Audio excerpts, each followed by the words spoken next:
Sosok Harga Satata, Kades Jaten baru pulang haji langsung jadi tersangka korupsi. Baru pulang dari ibadah haji bulan Juni 2025 atau sekitar 1 pekan lalu, Kepala Desa Jaten Karanganyar, Jawa Tengah, Harga Satata, ditetapkan sebagai tersangka. Harga Satata disebutkan terlibat dalam kasus dugaan korupsi penyalahgunaan tanah bengkok di mana tanah tersebut digunakan untuk membangun ruko. Namun uang sewa dari ruko tersebut ternyata tidak masuk ke dana desa.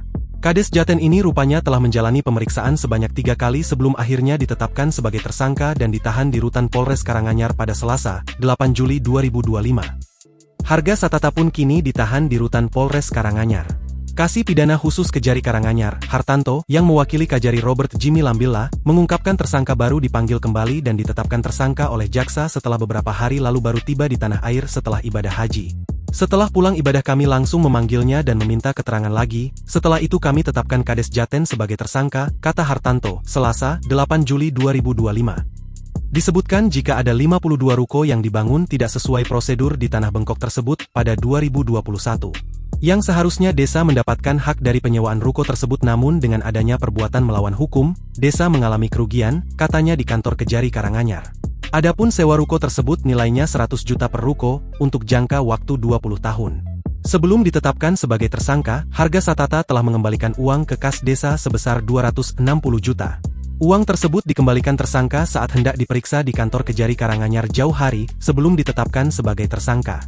Atas perbuatannya, tersangka dijerat Pasal 2, Pasal 3, terkait kerugian negara dan Pasal 12 huruf H terkait penyalahgunaan tanah negara dengan ancaman hukuman 1-20 tahun penjara. Sebelumnya, pihak Kejari Karanganyar telah memeriksa beberapa saksi dalam kasus tersebut baik itu penyewa, pihak kecamatan, desa, dinas terkait, dan investor. Pihak investor dan desa dalam hal ini diwakili kepala desa ada perjanjian yang memiliki indikasi kuat melawan hukum.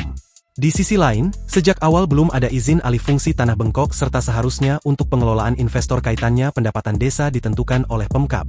Pembangunan ruko tersebut dilakukan oleh investor asal Kabupaten Boyolali dengan nilai anggaran 3,9 miliar sesuai dokumen pengerjaan. Akan tetapi Kejari masih akan mengecek nilai kesesuaian tersebut. Download Tribun X sekarang, menghadirkan lokal menjadi Indonesia.